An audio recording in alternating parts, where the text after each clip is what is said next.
And we are live. Hey guys, Dave from Nerdarchy, for nerds, by nerds, hanging out with a couple of nerds. I got Nate the Nerdarch with me, and I believe you guys probably have an idea who this guy is, Matt Colville. Hello. And thanks for having me on, guys. Thanks for coming on. We really appreciate it. You know, you've written a couple books, you've designed a couple of video games. I believe you've also designed some board games. I used to work for a now obscure company called Last Unicorn Games. And we were bought by Wizards of the Coast, and then they fired us, and then a company called Decipher hired all of us. And in that process, I worked on the Dune collectible card game. I worked on 2 different editions of the Star Trek role-playing game, the Dune role-playing game, the Middle-earth role-playing game. And I also designed a miniature war game. It's actually a disc-based game from Fantasy Flight called Star Trek Red Alert. And that was actually worked on, I don't know if you guys are familiar. You might be, because you guys seem kind of old school. Have you guys read Knights of the Dinner Table?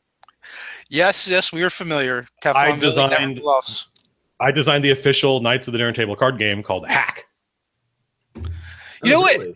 I had a feeling that your list of credits was much longer, but you know, when I do a Google search, like the most recent stuff was, I guess, was coming up. Oh, sure. Yeah, I mean, like I literally have dozens of credits just from the late 90s, early 2000s, but it's all in tabletop business, which is, and all that stuff is now long out of print. And so that's one of the things, there are many things I love about working in video games, but the fact that you only put out a game about once every 4 years is kind of ridiculous. Right. I mean, like, think of your favorite band and imagine if they only put out a record every 4 years. Then they would be Kate Bush. But, you know, it's kind of a pain in the butt. And also there's no physical product. That's something I miss about being in the print industry is we would go to Gen Con every year and we would often have one of the games everyone was interested in getting. And we had huge stacks of it. So we could give it away and trade and get all sorts of cool stuff. But in this business, even though I know lots of people that work at other games, if a friend of mine's working on Mass Effect or Halo, and I'm like, hey, there's no way to trade exactly. And in fact, publishers are often incredibly stingy with giving away even like license keys and stuff like that. So there are many virtues to the old school tabletop business. So before we started this, I was listening to one of your older Twitch streams. Okay. When you were doing the Fandover game, you were putting that together. Oh yeah. And I kind of abandoned that, unfortunately, because I had planned on then like, let's make a party, and then I'm going to show you how I would prep that adventure. But then a friend of mine said, hey, I'm going to run this for you, and I was like, oh, okay, well then hands off. Then I won't read it. So we've watched, you know, quite a few of your videos. Oh, thank you. And we're like, he must like speed it up or talk like that for the videos. But in that thing, you're like, no, I really do talk this way. I just talk fast. Well, I mean, I think that if we were like hanging out at Starbucks or something, I probably wouldn't be. I think there is a performative aspect to everything you see on camera, right? There is if you watch Hank or John Green, which I do, these are 2 guys that really inspired me to start a YouTube channel. They have a YouTube persona. And so I definitely have this in me, like this YouTube persona where I talk very quickly and I try to enunciate very clearly so that everybody can understand what I'm talking about. That is inside here somewhere normally. But if we were just hanging out and playing games, it wouldn't be like this. There'd be a lot more profanity too. Well, there's that too. So, you know, we do delve into a little bit of profanity on Nerdarchy. I mean, I'm about as blue collar as you get. Fantastic. And the rest of the guys come from, you know, all different walks of life. There's 4 of us. Me and Nate usually do the live chats here. Nate is actually a full-time daddy, so that's why he's available during the day. Great, fantastic. That sounds like that's a much harder job than mine, I think. Wrangling kids. Yeah, every once in a while he gets swamped by goblins. So it could happen at any moment. They have opportunity attacks. They have threatening reach. I have assistance during this time, so nice. That's why I'm not getting climbed on right now. Well, our thanks go out to your assistants for wrangling the little goblins. So there's a rumor that last night you were supposed to have a climatic ending to your D&D game. Did not happen. Did not happen. The players completely thwarted me. And as a result, there's definitely now a very slim chance they'll survive the climactic battle. I don't know how like in depth you guys want me to get. I know there are a lot of people online who we streamed this campaign for I think 4 or 5 sessions. And so there are people who watch my channel who are familiar with the players and the characters.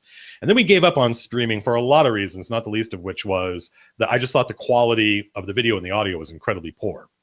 And so we're going to go back to that. I think I've spent a lot of money kind of solve those problems, but I had planned a huge big battle that essentially the climax of the campaign. There's going to be a denouement afterwards. There's going to be a battle in the Underdark, and then when they're done with that, they're going to go back to the world above, and they have to defend their castle that they've taken over. So there's two big battles, but really the one in the Underdark is the one against, you know, an 11th level mind flayer wizard with the Hand of Vecna, and that's just one dude. And there's a 10th level priest. There's 2 mid-level priests. The Hand of Vecna, I gave it this property as a result of my historical knowledge of the Hand and Eye of Vecna, which is that they are based on the Hand of Rin and the Eye of Kul from the Quorum books by Michael Moorcock, which if you haven't read, you totally should. That the hand summons, right? The hand reaches into another dimension and pulls something out of it. And one of my friends, my player TJ, who plays Keck the dwarf, drew from the deck of many things, drew 3 times, and drew the enmity of a devil. So when he goes to fight this Mind Flayer, it's going to use the Hand of Vecna and reach into another dimension and pull a Bone Devil out. So not only will there be an 11th level Mind Flayer spellcaster with everything that implies, including like all the things the hand can do, there's also, and all these priests and some Darrow guards and a statue to Blipdul Poop that may come to life. Will probably come to life. If the Koatoa have anything to do with it, it's going to come to life. There's also going to be a Bone Devil, right? And so the players are like, well, poop. And unbeknownst to, I don't know, there was normally 7 of them, and by far the most damage-dealing character is my friend EJ's character, who plays Nicodemus the Count of Rend. And he does a lot of damage and is, I think it's fair to say, impossible to kill. Like, he's a half-orc, so once per day, he can just be like, no, I don't want to die. And whatever would have killed him, he just doesn't die. And he also has a ridiculously high IC, but he was banished in my world, in my campaign setting. The Underdark is another universe. It's another plane. And so that allows people down there to banish you back to your world. And he got banished back to the world above. And so he's literally spent the last 3 or 4 weeks just sitting around, not coming to our sessions, preparing for the siege of his castle. And he had an opportunity to this is kind of a proto-campaign diary. He had an opportunity to go back down there and help his friends, but he was treating with an extra dimensional being, and the extra dimensional being asked him to do something. It gave him an impossible task in a kind of John Wick sense, and he said, I don't think that's even possible, so I'm going to say no. And that really upset the rest of the players. They were like, you betrayer, we need you down here. And so I thought, well, that's it. EJ's out of the battle. And last night, after they helped out these rock elves, which are something unique to a product called Night Below from Wizards of the Coast. No, actually from TSR, published in like 1996. Fantastic box set, great adventure, one of the best they've ever put out. And there are these elves down there that are stone elves. They're a unique breed of elf. And they've been hidden away, and the heroes helped them out and saved them. And so they've gotten all these rewards.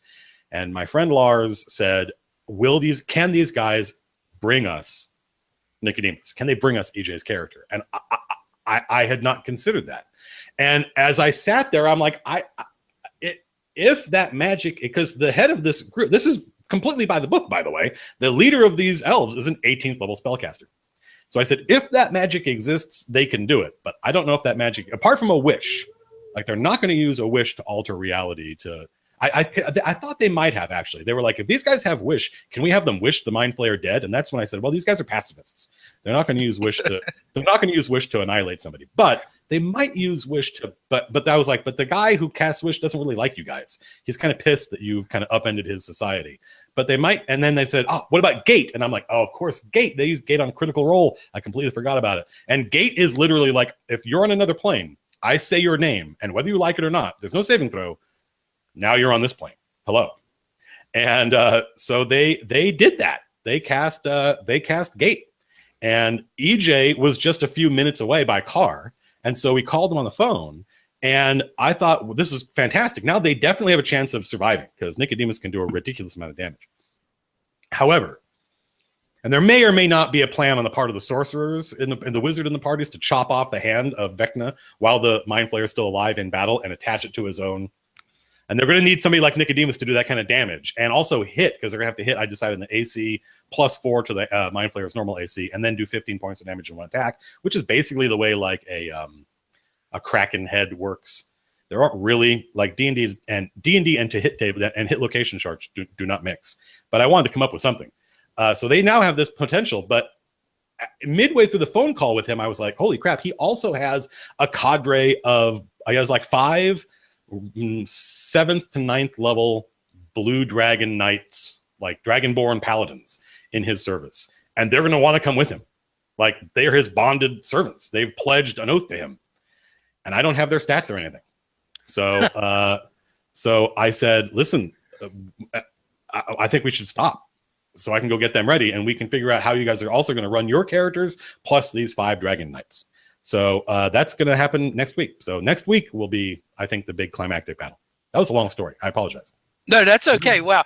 I'm just thinking, what a dick as a DM. That is what are you talking about? A mind flayer? Look, I wasn't. That's just the Mind Flayer. What can be done? The Mind Flayer is the Mind Flayer. They've known about it for a long time. And they have 11 plenty of level opportunities. caster. That's brutal. I love it. Well, I know that they also recruited, like, one of the elves they saved is kind of in love with the druid that saved them, and so she said, "I'm coming with you." And she's an 11th level spellcaster, so that's no joke. And the players are all 7th level, so it's going to be tough. But they have known about they've seen the prophecy. Which is this like tableau, like a Sistine Chapel type thing that is the history of these elves, and it includes them. They're in there, and it shows the Mind Flayer using the hand of Vecna to cast Finger of Death, and and the prophecy says that one of them will die.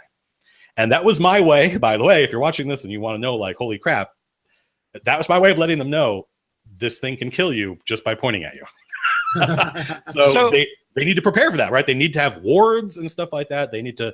This is, if not, in my experience, you can throw ridiculously powerful things at your players if they have good intel, right? If they know what's coming, they can plan for it, and it also kind of the downside of that is if it fails and your calibration is off and it really was too hard.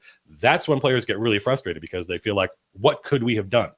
As if there's any ambiguity, like, well, shit, we didn't know what was behind this door when we opened it, then they don't think the battle was too hard. They think we didn't know enough. We didn't scout enough. It's on us. But if they have really good intel and they know what's in the other room and then they fail, then it's probably on the dungeon master. So there's a couple things going on here. One, the chat's going crazy because oh, really? Yeah, they're like, oh my god, someone that talks more than Dave. Well, I'm glad that people have tuned in. That makes me happy. I'm happy that there are viewers. They've been here since 8:30 this morning our time. Wow. Yeah, that's what we said. We can't believe it. Like, what are you guys doing? Yeah. And the other talk thing, about D&D. D&D is fun. I have to agree there. The other thing I was thinking when you're like, well, they can't wish him dead. I'm like, well, what if they did wish him dead and then the hand brought him back as a lich? Or that's not a bad idea. Yeah, that's the hand. Like, I mean, yeah, I think that's a great idea. Although he does have, well, I can't tell you. I mean, my players may watch this, so I got to be careful. But this Mind Flayer is like the Mind Flayer boss of this adventure. So. Wish, I don't know what he can do about, but he already is well defended. Mm-hmm. He's thought ahead. Let me put it that way. This dude has thought ahead. He doesn't know these guys are about to pop in, but he has thought ahead. So it'll be interesting to see what happens. That little bit about the banishment thing, I didn't understand when I watched your previous video. It was like, how did he get banished and get kicked out of the Underdark? And since you're saying that's an actual different realm, it's a different realm. Nice. I think I made the Underdark a different realm for a couple of reasons. One of which was it made sense in my cosmology, but also because it seems like another realm, doesn't it? If you go to the desert or the mountains or these are relatable Earth-like places, but the Underdark isn't just a big cave; it's a completely other set of rules, right? Like things work different down there. So I thought, this should be another plane. So in my world, it is. Well, I mean, it's definitely a fun twist on it too. Yeah, and it's Shadowfell or something like that. Or exactly, 100%. It's exactly like that. And the funny thing is, many of my players have never played D&D before, and so they just think that's how the Underdark works. That's a great. That's great. That's the great thing about running for new players is that none of them, they often have no idea where the boundary between official rules and official setting and the nonsense that I make up at the spur of the moment is. That's a good place to be. It is. So I'm going to jump into some questions for you from. Okay, sure.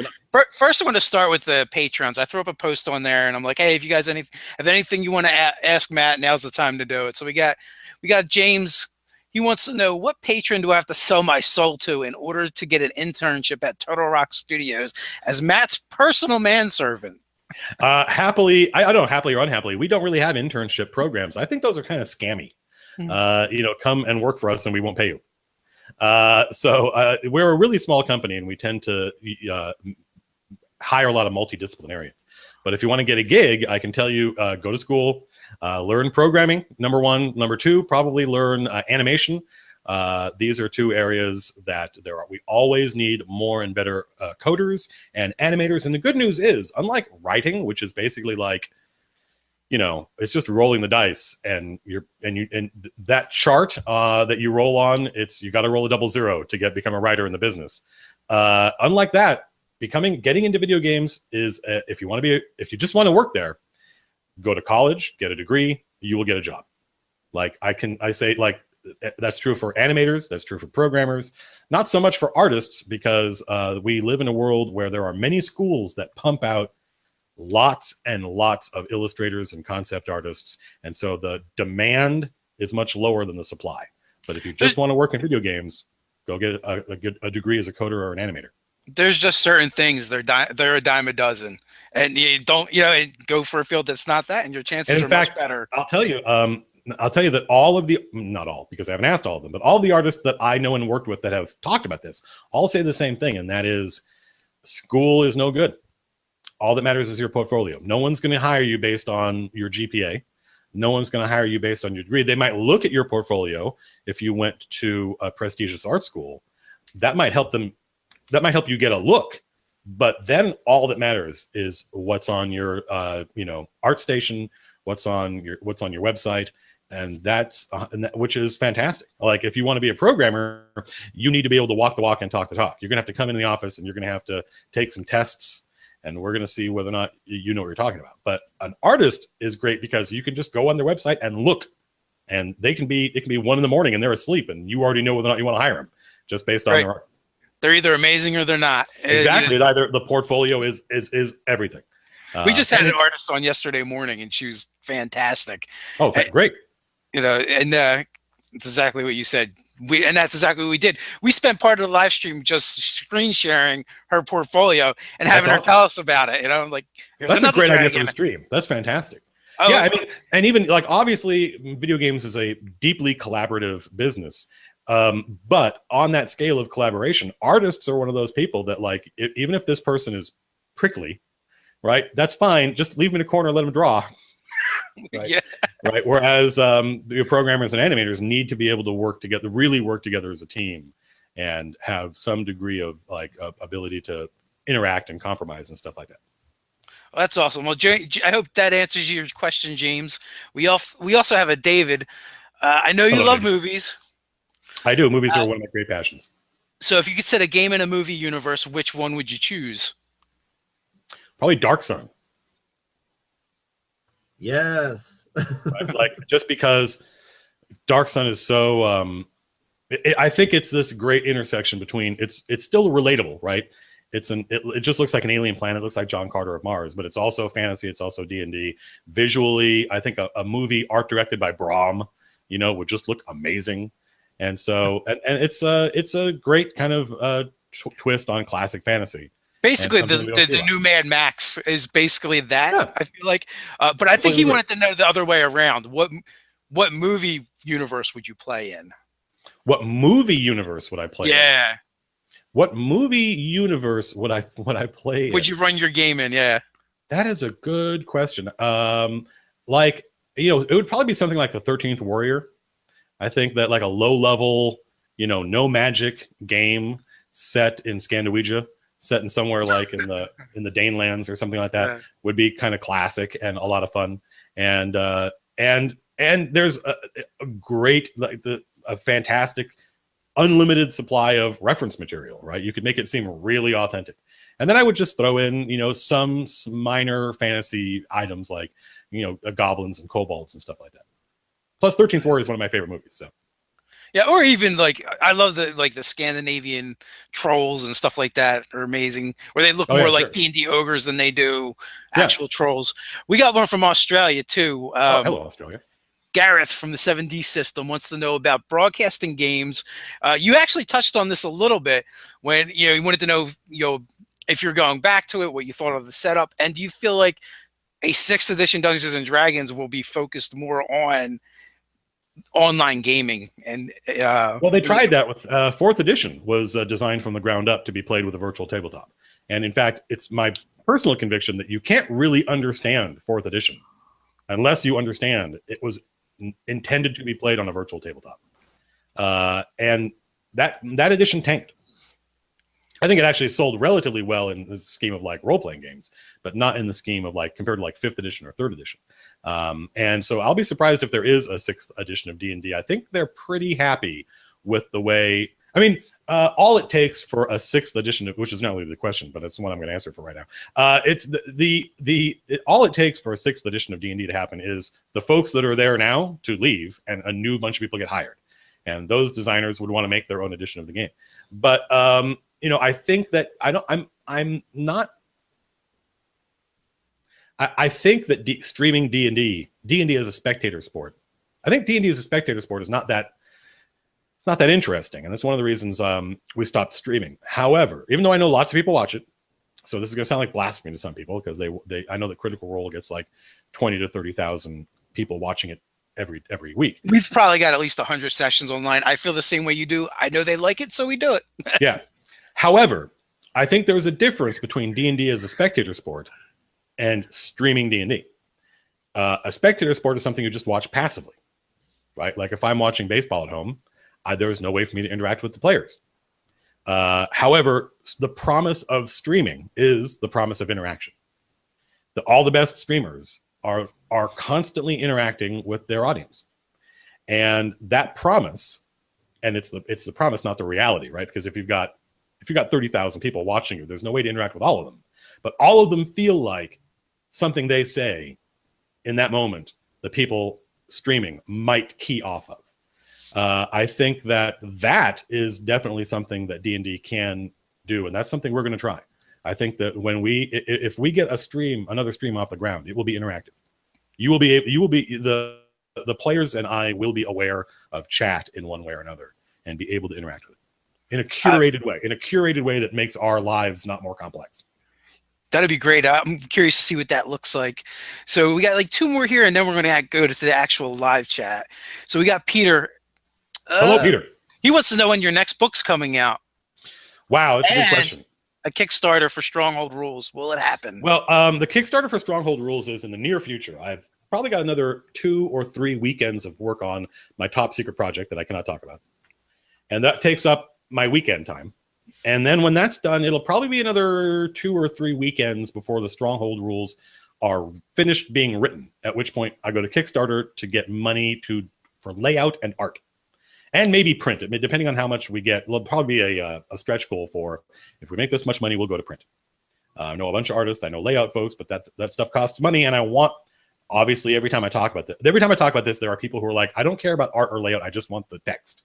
Yeah. My answer is, but I care about it. I want it to look like a real professional product. And whether you know it or not, those of you who just want the text, presentation is part of design.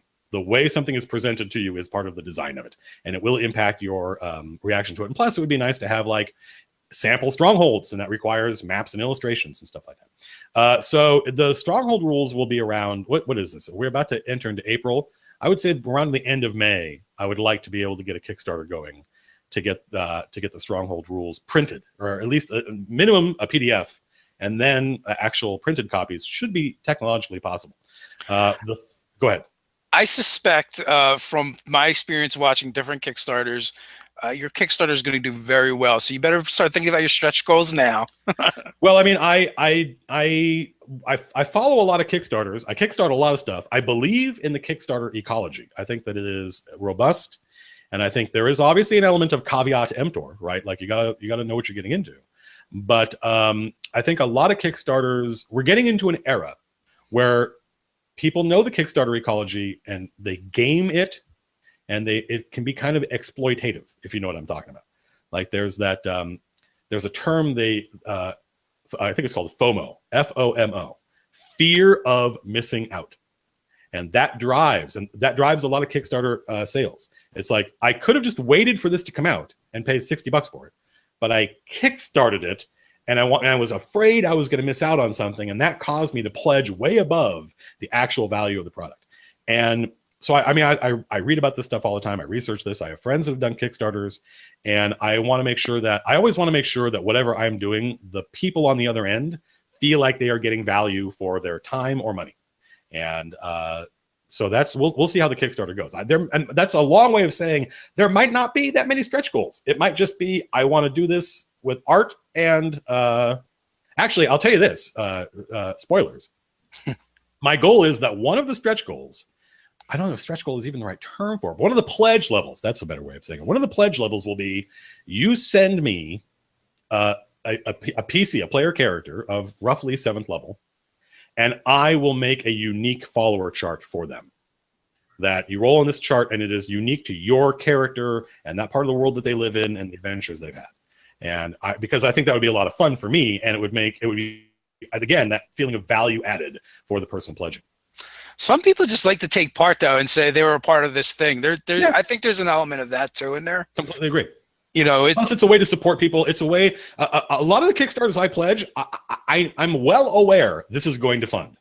And if you know something's going to fund, you need to kickstart it, right? Because it'll be available later. You can buy it online or in a store. But a lot of the Kickstarters I pledge to, if not maybe all of them, are just my way of saying I support this kind of product. I want to see more things like this. I don't just want this product to come out. I know it's going to come out. I want it to be successful, and I want the people making it to know that we out here support them. And also, I am deeply, deeply opposed philosophically to gatekeepers. I don't like having people between me and the audience. I don't want a distributor to have to believe in the product and go, well, we don't know if anybody's going to buy this. I don't believe in movie studios. I don't believe in music labels. I want a direct conduit between the artist and the creator. And that's one of the reasons I love Kickstarter and believe in it. And I pledge stuff on Kickstarter all the time. Awesome. I like hearing your take on it, definitely. And I'm sure everyone watching does as well. So one more here, and then we can hit the live chat. Joshua, what's your favorite characters you've played in a campaign before? Also, what's your favorite single moment or event that happened in a campaign? Oh, that one sounds like it might be a tough one. Well, I have to kind of. I've been playing the game since 1985, so I have to sort of arbitrarily pick time. It isn't really a best or greatest, but probably my favorite character. The first thing that comes to mind is Saket the Atlantean, who was a character I played in my friend Jim's Albion game.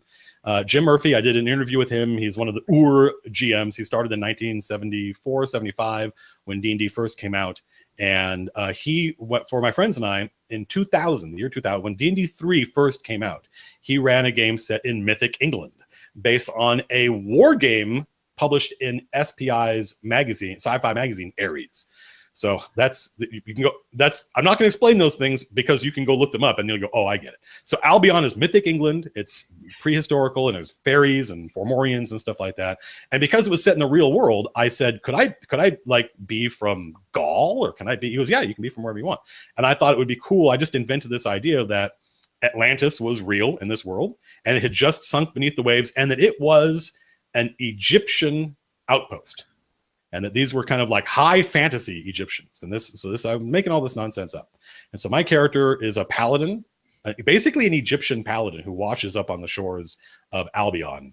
And I loved that character, and I loved that campaign. And probably the one of the coolest moments was the session we had where there was no die rolling. It was all role playing, because it was near the end of the campaign. And it was a negotiation between the humans and the elves that I brokered. And so it was me and my friend Jim playing one of the lords of the elves, just talking about how we were going to end this war. and it was awesome. And in fact, I have a blog that I wrote 17 years ago and recently found and posted online, where you can see kind of the novelization of that negotiation. So that was easily like one of the most memorable D&D experiences I had. Awesome. Long answer. That's all right. I talk fast. That's the only. I say a lot, but at least I say it quickly. We're gamers. That's what happens. Yeah. You know, like people Tell me ask about your us, character. Yeah. Yeah, exactly. So I'm trying to see what they're talking about in the chat, but they're kind of talking to each other, and they wanted me to fix my camera. I had too much head space. They're definitely excited about the strongholds. Yeah, they can't wait to give you money. Oh, fantastic! I like money. Everybody loves money. That's why they call it money. The Stronghold video is going to be. I'm going to do. Obviously, I'll do a video for Kickstarter. Lives or dies on the video you make for Kickstarter, and I'm going to have to make sure people understand that like the Stronghold rules represent a very specific style of play, and if that's not your cup of tea, you're not going to get a lot of value out of these rules. But it's going to be about building a keep or castle or wizard tower, and attracting followers of different kinds, and what those followers do. So we got the gamer here, and he's got a question. The gamer, he's got a question. Well, oh man, the chat's going crazy, and I totally lost this question. I know that feel, bro.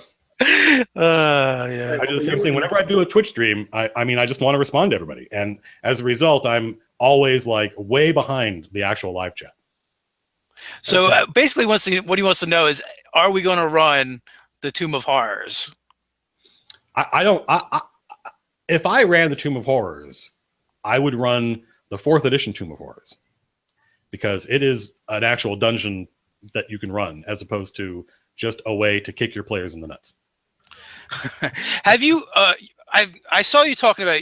I don't know if it happened yet or not. If you're going to be Twitch streaming the Tomb of Horrors like you did with Volo's Guide. I did. I already did. I Twitch streamed. In fact, oh no, I don't. I've mailed them out already. I bought 3 extra copies, and we did a giveaway, and those are all in the mail. And we went through and talked about the different adventures that are in there. And I personally, I think the stream was successful, but I think the Volo's stream was better because people want to know what monsters are in there, and they want me to talk about the monsters. But what adventures are in the tale. You can go look it up. So it was just me talking about the different adventures in Tales from the Yawning Portal and what kind of stuff was in there, and almost more the history of those adventures and my experiences with them, because I've played or run several of them. And we didn't get through all of them. We got through like 5 of the 7, I think. Is Collaborus, is that your world? Collaborus is a world that we created together on Twitch. Yeah, because Zach is asking if you would be interested in doing a second one. I think there's I think another Collaborus stream that in the future is I mean we did Collaborus name because it was a collaborative. Somebody in the Twitch I said, what's the name of this world? At the end of it, I said, what's the name of this world? And they're like, it should be called Collaborus. I'm like, that is brilliant. That is brilliant, because it's a collaborative stream. I did the Collaborus stream because I wanted to show people how easy it is to make a campaign setting. And I think it might have taken, I don't know, like between 4 and 6 hours. But that's because I was sitting there asking Twitch questions. What should this be called? What's over here? And curating the answer. I didn't just take the first answer I got. I took the answers that inspired me. And that meant it took 6 hours over the course of 4 streams. But if I had just made it up myself, it would have been an hour and a half. We would have had something very different, but the same amount of detail and information. And you would have had a setting, a quote unquote, a setting, a world that you could do, that you could make yourself in a Saturday afternoon. So that was the purpose of the Collaborate stream. It was purely just to show people you can do this. Unfortunately, or fortunately maybe, it took off. People loved Collaborate and loved the ideas that we came up with. And so I feel like Collaborate is kind of an orphan right now, because I have my own campaign setting that I run in. I do not run in Collaborate. I've put 20 years of work into my campaign setting. And if I'm going to invest time in something, I want to invest time in the setting that I own and that I run. I was hoping, and I think people have done this, that they would all take Collaborate and make it theirs and add to it themselves. And that has happened. Lots of people run Collaborate. So we might do another Collaborate stream where we talk about, here's what's in this other part of the world. But it's not going to be, I don't know if Collaborate is ever going to be a product. I think it's always just going to be this thing we did together. And if you were there when we did it, it's amazing and you love it. But otherwise, I don't necessarily think it's something that could compete with like the Forgotten Realms or Dragonlance or something like that. It's a fun exercise to do. We all love, bashing things together and building. Yeah. When you first said that, I'm like, oh my God, he streamed for 6 hours. Well, it wasn't all at once. It wasn't all at once. It was an hour and a half. We got to that point later, but yeah. Yeah. No, I mean, it's I'm unfortunately, like, people who stream, like professional streamers who play video games, they'll stream for 8 or 12 hours. And that's, to me, that would require a level of commitment I cannot muster. Sounds like a job. Eek. Well, I think I don't think I could. I just don't think I could stay sitting down that long. Like my body would start to fall apart. That it would be brutal. Yeah. Let's see. We got one from Andrew. How do you keep your hair so perfect? The hair does what it does. The hair does. There's a great one of my all-time favorite TV shows is a British comedy show called The Mighty Boosh. And one of the characters in it is kind of a fashionista, always dresses well, has great hair. And there's often conversations about his hair or him helping other people with their hair. And he has this litany of products, many of which I think are made up, but I could be wrong. They could be real things for all I know. And so when people online ask me, what do I use for my hair? I literally quote The Mighty Boosh and I list this. Oh, I just use some hydrating wax and a root booster. And I just have this list and I'm like, just like anybody else. But that's all nonsense. That's all from The Mighty Boosh. All I do is I wash it and then I brush it. And then occasionally, like today, I'll put some hairspray in it. What is your Twitch handle? Because people want to know how to find you. I'm Matt Colville on Twitch. Very difficult. Pretty much I'm Matt Colville everywhere. Although I think on YouTube, I'm M Colville. So someone has failed their perception check to find you on Twitch. Yeah, no, just Matt Colville, and I think if we just search for me on Google, Twitch is one of the things that comes up. Doug, I'm not going to ask him if he's ever drinking Baileys from a show. That's ridiculous. I have not. Although that's a good question. I'm gonna ask one from Garibay, Scott Garibay, which is one of our writers. I like the Cowboy Bebop. Is that Cowboy Bebop behind you? No, it's not. Is that Spike? Who is that? Oh, no, that's Trigun. Trigun. Okay, that's close. I think it's a similar style art. That was close. Yeah. A lot of people comment on that. Got it from a yard sale in Colorado. Oh wow, fantastic! People in Colorado yard sales have good taste. Yeah. So Scott Garibay asked Matt, who do you think is Gary Gygax's current spiritual successor? Thanks, Scott. You always ask the crazy ones. I don't know. That's a good question. I think it would. That is a good question. I don't know. You don't have to answer now if you want to think about it for a while. I mean, it depends on who you think Gary was. Like, I would almost say somebody like Jonathan Blow or something like that, because Gary Gygax, like, before that dude invented he didn't invent role play. That's a guy named Dave Wesley. But before he invented Dungeons and Dragons, he almost single-handedly invented medieval wargaming, which is not something I think most people know. Like, if you were a wargamer in the 50s or 60s, you either played Napoleonics forward, like you might do the Civil War, right? You might do World War I, World War II, sure. Mm-hmm. Or you did what was called Ancients. You did Bronze Age stuff. You did the Battle of Cannae, right? You did Alexander. And people just didn't think anything interesting battle-wise happened in the Middle Ages. And Gygax, his output was so prolific, there were entire wargaming magazines where in a given issue, he might have written every article. And he was just promoting and from whole cloth, like inventing the idea of medieval wargaming. And then to go on and create Dungeons and Dragons is like, there's a phrase in French, d'ingres violin, which is the idea of having two completely different disciplines that you're a master of. So that's kind of crazy. So I probably wouldn't look to like role-playing games or dungeon masters. I would look to game designers, and I would be like, who out there is just whole cloth, inventing whole new things? And so that, to me, that's somebody like Jonathan Blow. That guy's a genius. That's not the answer anyone would have expected. That's great, because you know what, that is something I did not know. And I'm sure there's a lot of other people that didn't know that as well. So, I recommend going and getting a book called by John Peterson called Playing at the World, which is basically the history of Dungeons and Dragons. It's a scholarly work. It is not a fun book to read. It's like you're reading somebody's research paper, basically. Right. You're reading somebody's doctoral thesis. But it is a incredibly well-researched history of role-playing games and Dungeons and Dragons and Gary. Our fans ask some of the weirdest things, but this isn't one of them. Kurt wants to know, how do you feel? How do you see the RPG hobby developing in the next few years? How do we reach more people and grow the community? Well, look, if you're watching this, if you are very lucky. You are alive and engaged at the beginning of something extraordinary. And maybe it's because they're my friends. That almost certainly has some element in my attitude, but Critical Role has changed the world of role-playing because it's done two things. One, it's put the game online. They didn't invent that, but they invented doing it with incredibly and professionally charismatic people, right? These are literally professionally charismatic people. And they're also 100% nerds, being 100% authentic. They love the game. They were nerds well before Critical Role started. When I was coming up, when you guys were coming up, if you wanted to figure out how to play a game, fuck you. Read the book. Good luck. Get your buddies. That's it. Yep. And you were going to do it wrong for a long time. Yeah. And then slowly somebody was going to go, oh my God, I just realized we've been playing this rule wrong all this time. Right. Or you would like, I fundamentally don't believe that Dungeons and Dragons is something you can learn by buying the book and reading it. You can sort of kind of get there, but you're going to screw up a lot of stuff. You're going to make a lot of mistakes. It's going to be terrible. You learn it from the network. You learn it from other players. You learn it from your older brother. You learn it from people at school. But you have a very, very small sample size. Now people can learn what it is and why it's fun just by spending half an hour on YouTube.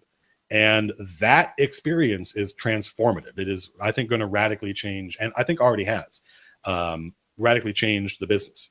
So we may see, an addition. This gets back to that 6th edition question. We may see an edition of Dungeons and Dragons, or maybe a supplement for 5th edition would be better, that changes the way combat encounters are structured to make them punchier and faster on purpose, so that a stream is more dramatic and more engaging, if that makes sense.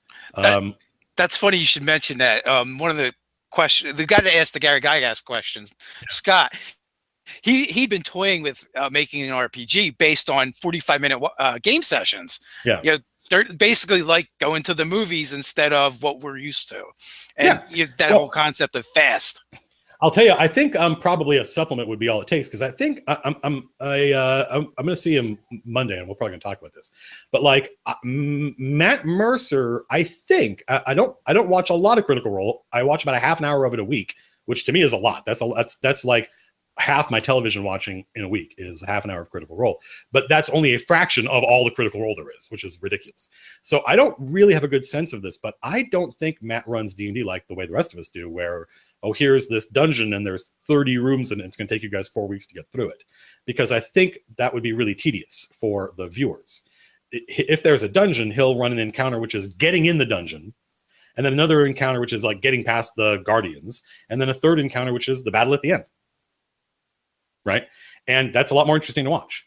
And even if I'm wrong, and that's not what he does, and he does run 30-room adventures, which I don't think he does, that's what I'm going to try and do with my next stream. I'm going to try and make it so that it is fun for me, fun for the players, but also watchable. And that's going to be a divergence, because I love dungeon crawls. Love them.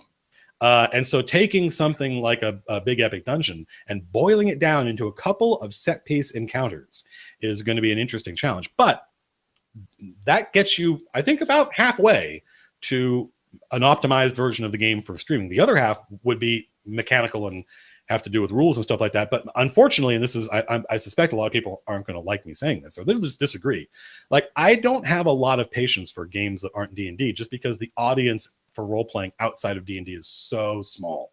It is so microscopic that I tend to feel like if you're not doing it in the sandbox of Dungeons and Dragons, you're doing it for a very, very small audience. And so for me, what I want is I want to see people using D&D innovate. as opposed to going off into your own corner and inventing a brand new RPG from scratch, which, I mean, by all means, go and do it. I have done that. But as far as a commercially viable product that is going to affect the industry, I would say try to do that inside the sandbox of D&D. So actually, like kind of like a follow-up question to what you just said. So do you play any other games? Now I understand not anymore. I mean, go ahead. I understand not putting online, there's not as much of an audience for it, but do you enjoy any other role-playing games, I guess? If somebody came up to me and said, hey, I want to run the Fantasy Trip from 1980, I'd be like, sure, I'll play whatever. But kind of like, I think we're really lucky because I think 5th edition is an incredibly well-designed game. I actually don't think there is a poorly designed version of Dungeons & Dragons, except maybe like the versions that weren't designed at all. They were just cobbled together from different rule sets. But we're lucky because those are good games. Like if you're a fan of miniature wargaming, you're kind of screwed because they're similar industries in that there's this one game that dominates both. So if you like that game, good, because you're going to be able to find people to play with. But if you're like, Warhammer is just a really badly designed game and always has been, and those guys don't care. So if you're like, this game sucks, the rules are terrible, but it's the only game in town. The good news is D&D is kind of similar. If I want to play a game, I'm probably going to play D&D because that's what everyone runs. That's what everybody plays. I had dinner the other night with one of the guys from Blizzard, super cool guy, and he wants to run a game, and I'm like, I'm in, but it's going to be D&D. I really like Monty Cook's Numenera. I bought it. I kickstarted it. I really want to play it. I'd like to run it, but it's finding time away from the existing ecology that I belong to. Everybody wants to play D&D. So when I was younger, I played lots of different RPGs.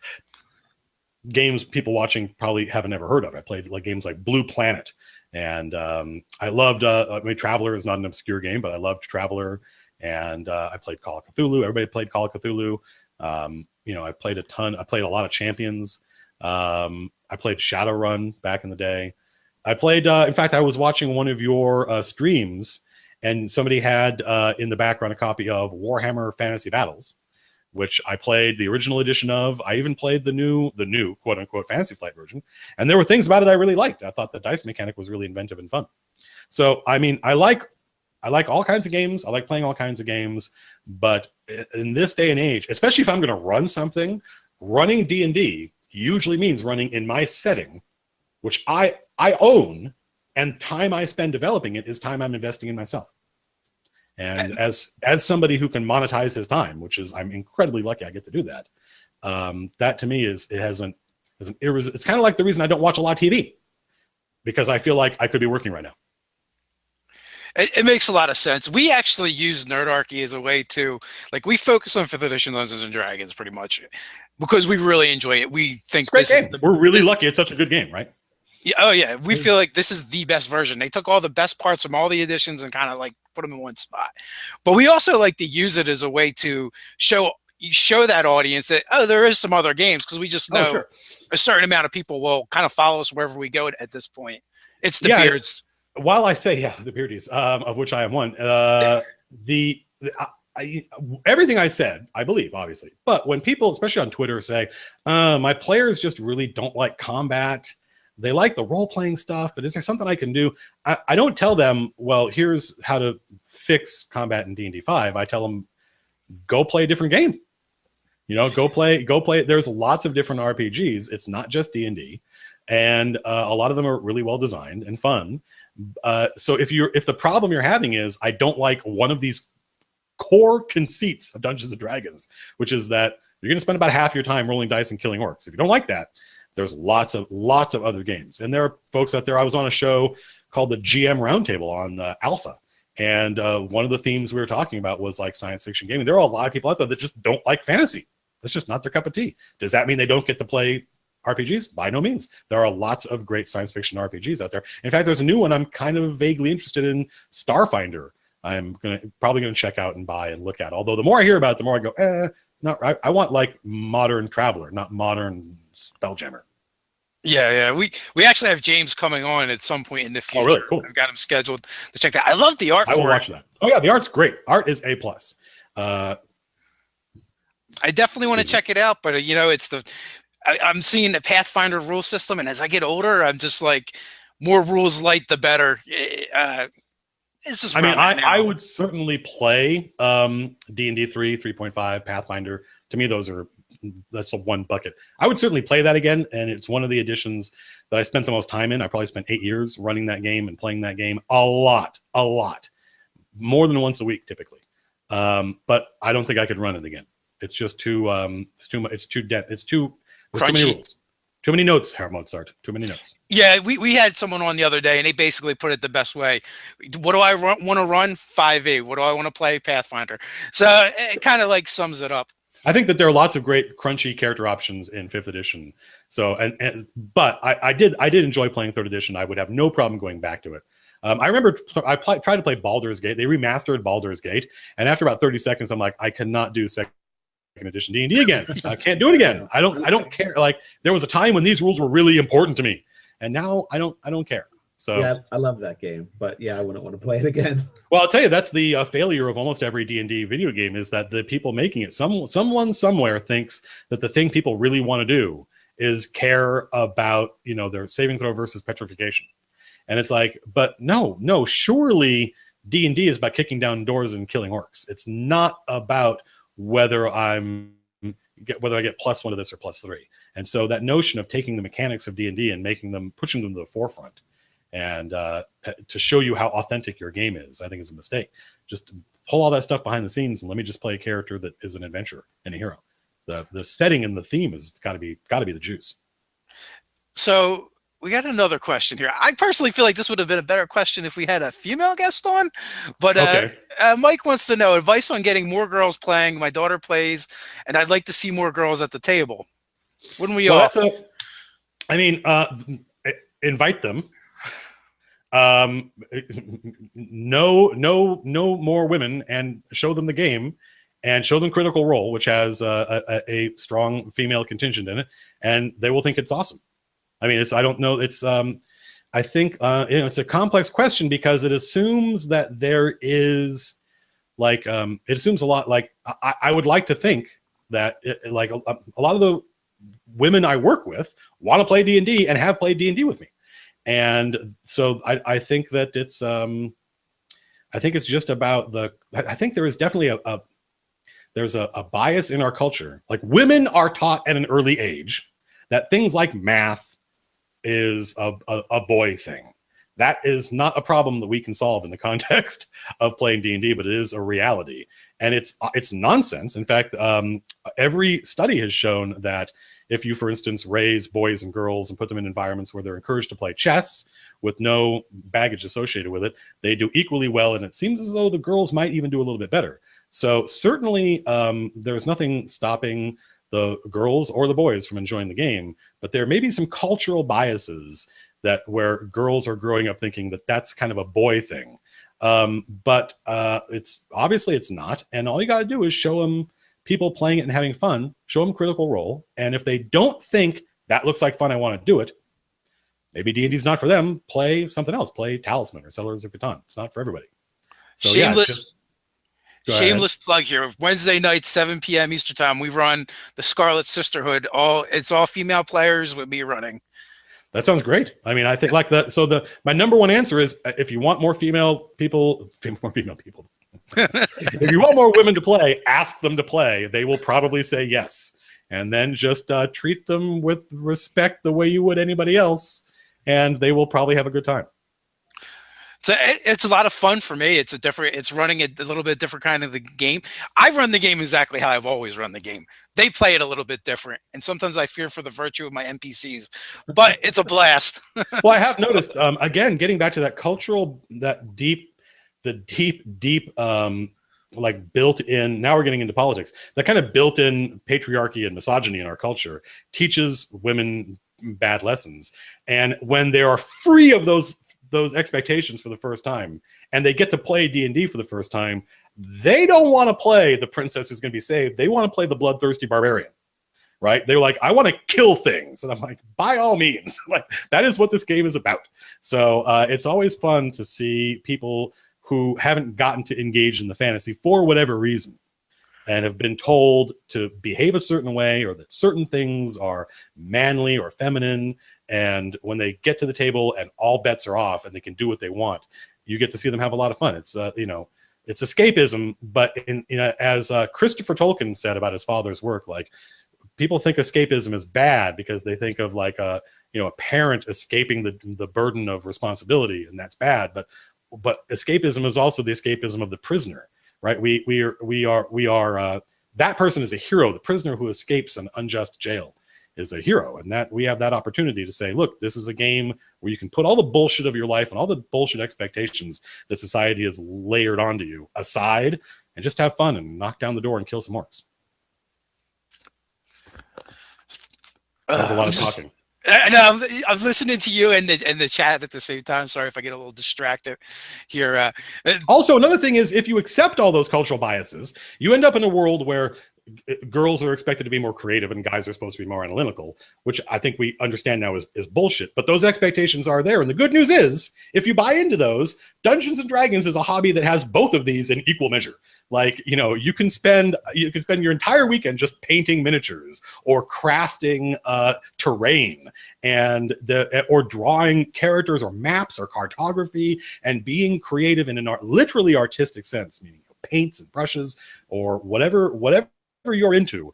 D&D needs it. So bring it to the table and you will make your game better. So you get tons of compliments on your voice and just being here. People are super psyched. I have hero hair and hero voice, and the rest of me is sidekick. Yeah. The rest of me is comedic sidekick. It's like my hair and my voice get invited everywhere. The rest of me, they're like, yeah, exactly, yeah. Well, we are rapidly approaching the point at which I'm going to have to go to work. So, yes, like one or two more questions, and I think we're good. All right, guys, you got anything else? We actually didn't even do our normal roll call that we normally do. Oh, I'm sorry. That's okay. I think they'd much rather hear you talk and what's going on in your world and how to plug in. Somebody asked when the next book was coming out. I have no idea, because the YouTube channel has kind of eaten up all the time I used to spend writing novels. So we'll see. Something's going to have to give.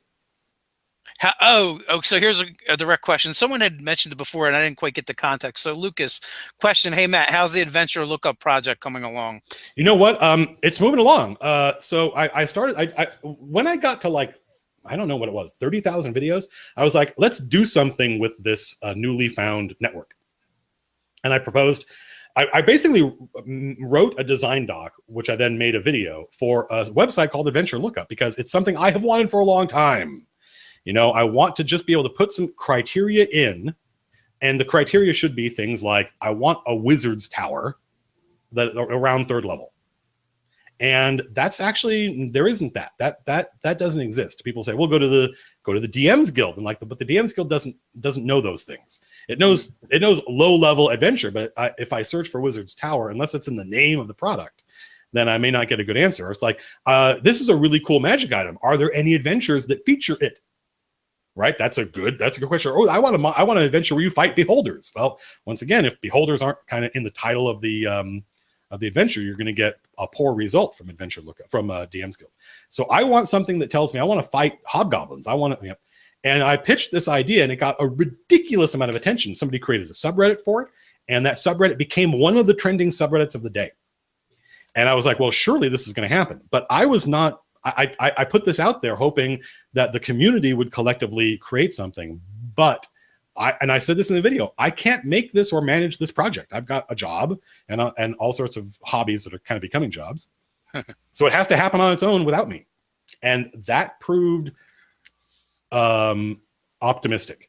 So for a long time, my friends who were watching it and who are like my friends at Turtle Rock, who build databases for a living, but don't have time to help, they were kind of watching this and they're like, these guys are kind of gone insane. They're kind of like using this project as an opportunity to use some like brand new database technology that everyone seems to be kind of crazy in love with, but is complicated and not everyone agrees with. And as a result, I think the project kind of ground to a halt. So even though we had like thousands more people volunteering than we needed, nothing happened for months, until only just recently, where people were like, well, hell, I can just make something. And somebody put something up on my subreddit and it got a lot of juice. And now I'm seeing updates in the GitHub. So I believe there's a prototype somebody put together.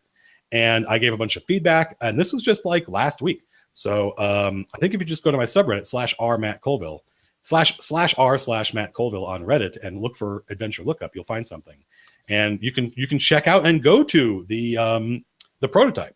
And I haven't looked at it in the past couple of days, but there might be more adventures in it. And I get put in bugs, but it looks and is behaving basically the way I want it to. So I think it's coming. It sounds like a titanic project. I mean, it's a really simple database, actually. It would take somebody, I think, a weekend if they were an experienced database programmer to come up with a prototype. And then the only issue is getting the data. Right? That's the part that I'm talking about. The data is something where it may never end. But I don't know how many people, if you just started playing D&D with 5th edition, you may not be aware that there are literally thousands of official, not counting homebrew stuff, official Dungeons & Dragons adventures. They used to have a magazine called Dungeon Magazine that published like 5 adventures every month. Yeah. Or I think it was bi-monthly, every other month. And that ran for like 20 years. And that's apart from all of the other official adventures. And then when you throw in stuff like all the Paizo stuff, including Pathfinder, all the Kingdoms of Calamar stuff, because remember, that's all built on the OGL. So if you have a Kingdoms of Calamar adventure, it's going to be pretty easy to use in almost any D&D game. That stuff, it gets to be, the answer is out there. The adventure you're looking for, somebody has already done. And it would be easier for you to fix the bits that you don't like than it would be to do the whole thing from scratch. And so if we can just get a good database we can look stuff up in, it's going to empower all dungeon masters, including me. It'll make my life easier. So I think Adventure Lookup is coming. I think it's going to work. Awesome. There was one thing I was looking for, and I was so upset I couldn't find it the other day. I just want a database random encounter table that does not create fair and balanced encounters. I want random. According to, they're in the forest. What's in the forest? Yeah. And everything I found is like, what level are they? How many are there? Well, I mean, presumably you could just tell them, you could tell that tool that your 3rd level characters are 6th level. And it will, or 9th level, and it will return unbalanced encounters. But yeah, I like that notion of, I think this is something lost. It's something you're going to see in the Stronghold rules, where you get that percentile chart, and higher is nastier. It's not all just different answers of roughly the same level.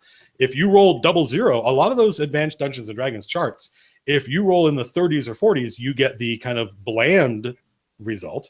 But if you roll 1 or 2, you get a poor result, regardless of what it is. But if you roll 99 or 100, something extraordinary happens. And I think that is that attitude is largely gone by the wayside. I think mostly now we expect the chart to be roughly balanced. 3rd edition killed it. Yeah, that's what I want. I want random encounter tables that are just that random. You want that 99 or 100 where there's like a beholder floating through the forest. Right. It's not because you're 3rd level. It's because you're in the forest and that's what lives there. Yeah, well, I mean, I think I did an episode on random encounters, and it's my personal conviction that random encounters should be tougher than whatever it is you normally fight, because you want to discourage the players from dicking around, right? You want to discourage them from just hanging out in the dungeon and doing one fight and then spending the night. So you're like, well, an iron golem attacks you. Right, and it was just walking through the dungeon, and they go, you know what? Whatever we have to do to not roll on that table, we will do it. Right? You want the players to be afraid of the random encounter table, and that will encourage them to continue adventuring, and it will encourage them to take risks, and it will also encourage them to not break the game by the one encounter adventuring day, which is kind of the bane of Dungeons and Dragons. Yeah, like when I remember gaming as a kid and you did a hex crawl, it was like the worst thing you could do. Yeah. I know the West Marches ran a game based off of that, but you never wanted to do that because that's where the worst things were. You're going to roll random, you never knew what you're going to get. Getting back from the dungeon was hard. And that was back when you could get lost. That was something that could happen. You could get lost in the forest. And because otherwise, if you don't make getting around, and this we're talking about, I would say low levels. You're talking about like 1st to 6th level. If you don't make getting around dangerous, players don't take risks. They explore one room of the dungeon, then they want to go back to town, and then they'll come back and explore the next room. The 5-minute workday.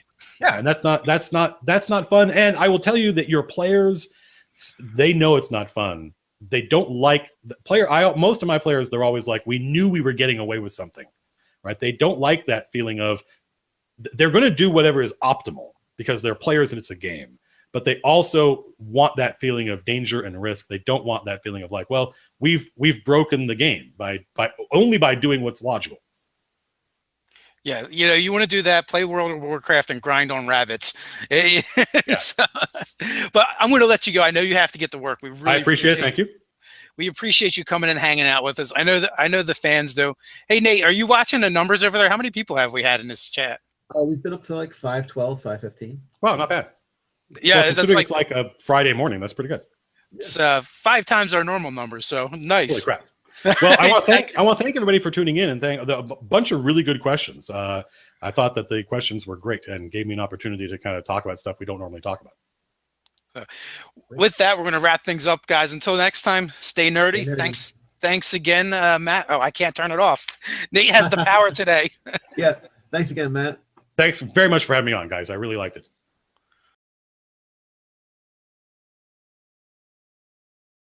Back to the world above, and so he's literally spent the last 3 or 4 weeks just sitting around, not coming to our sessions, preparing for the siege of his castle. And he had an opportunity to this is kind of a proto campaign diary. He had an opportunity to go back down there and help his friends, but he was treating with an extra dimensional being, and the extra dimensional being asked him to do something. It gave him an impossible task in a kind of John Wick sense, and he said, I don't think that's even possible. So I'm going to say no. And that really upset the rest of the players. They were like, you betrayer, we need you down here. And so I thought, well, that's it. EJ's out of the battle. And last night, after they helped out these rock elves, which are something unique to a product called Night Below from Wizards of the Coast. No, actually from TSR, published in like 1996. Fantastic box set, great adventure, one of the best they've ever put out. And there are these elves down there that are stone elves. They're a unique breed of elf. And they've been hidden away, and the heroes helped them out and saved them. And so they've gotten all these rewards. And my friend Lars said, can these guys bring us Nicodemus? Can they bring us EJ's character? And I had not considered that. And as I sat there, I'm like, if that magic, because the head of this group, this is completely by the book, by the way, the leader of these elves is an 18th level spellcaster.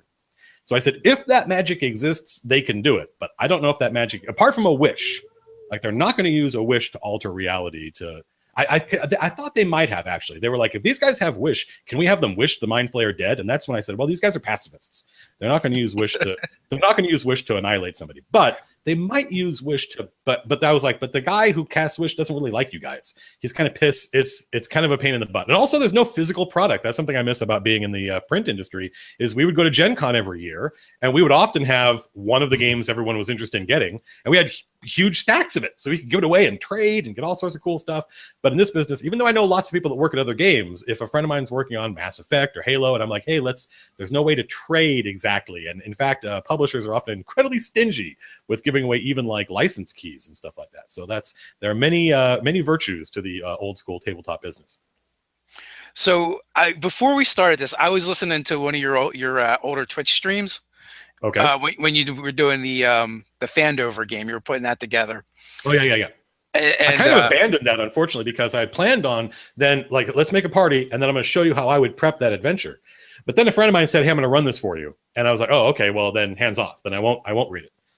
So we've watched, quite a few of your videos. Oh, thank you. And we're like, he must like speed it up or talk like that for the videos. But in that thing, you're like, no, I really do talk this way. I just talk fast. Well, I mean, I think that if we were like hanging out at Starbucks or something, I probably wouldn't be. I think there was a performative aspect to everything you see on camera, right? There is if you watch Hank or John Green, which I do, these are two guys that really inspired me to start a YouTube channel. They have a YouTube persona. And so I definitely have this in me, like this YouTube persona where I talk very quickly and I try to enunciate very clearly so that everybody can understand what I'm talking about. That is inside here somewhere normally. But if we were just hanging out and playing games, it wouldn't be like this. There'd be a lot more profanity too. Well, there's that too.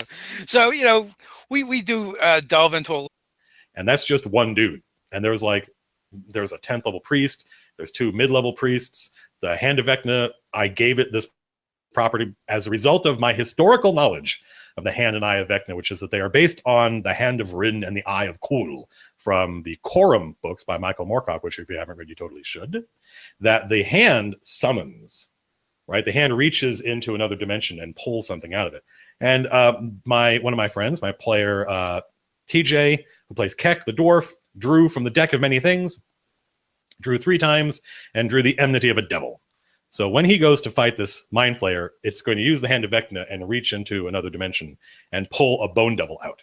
So not only will there be an 11th level Mind Flayer spellcaster with everything that implies, including like all the things the hand can do, there's also, and all these priests and some Darrow guards and a statue to Blipdul Poop that may come to life. Will probably come to life. If the Koatoa have anything to do with it, it's going to come to life. There's also going to be a Bone Devil. Right. And so the players are like, well, poop. And so, unbeknownst to, I don't know, there was normally 7 of them. And by far the most damage dealing character is my friend EJ's character, who plays Nicodemus, the Count of Rend. And he does a lot of damage and is, I think it's fair to say, impossible to kill.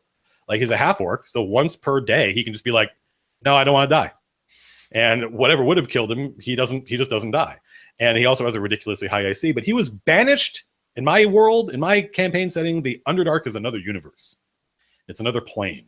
And so that allows people down there to banish you back to your world. And he got banished back to the... And we are live. Hey guys, Dave from Nerdarchy, for nerds, by nerds, hanging out with a couple of nerds.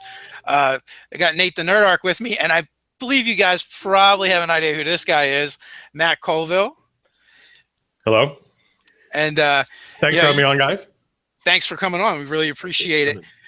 You know, you've written a couple books. You've designed a couple of video games. I believe you've also designed some board games. I used to work for a now obscure company called Last Unicorn Games. And we were bought by Wizards of the Coast, and then they fired us, and then a company called Decipher hired all of us. And in that process, I worked on the Dune collectible card game. I worked on 2 different editions of the Star Trek role-playing game, the Dune role-playing game, the Middle-earth role-playing game. And I also designed a miniature war game. It's actually a disc-based game from Fantasy Flight called Star Trek Red Alert. And that was actually worked on, I don't know if you guys are familiar. You might be, because you guys seem kind of old school. Have you guys read Knights of the Dinner Table?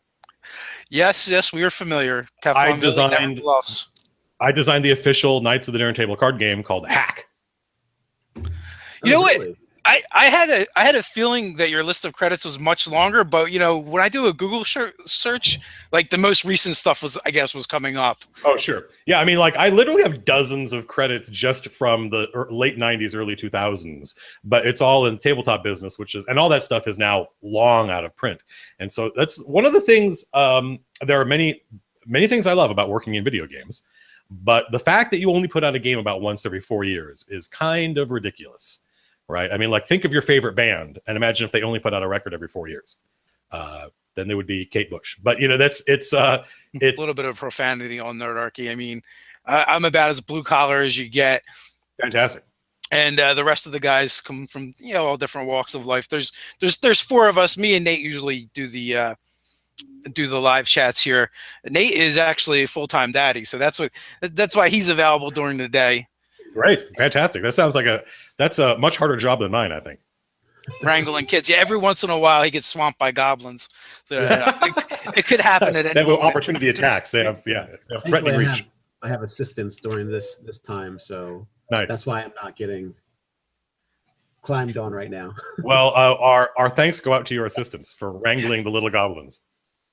So there's a rumor that last night you were supposed to have a climatic ending to your D&D game. Did not happen. Players completely thwarted me. And as a result, there's definitely now a very slim chance they'll survive the climactic battle. I don't know how in-depth you guys want me to get. I know there are a lot of people online who we streamed this campaign for, I think, 4 or 5 sessions. And so there are people who watch my channel who are familiar with the players and the characters. And then we gave up on streaming for a lot of reasons, not the least of which was that I just thought the quality of the video and the audio was incredibly poor. And so we're going to go back to that, I think. I've spent a lot of money to kind of solve those problems.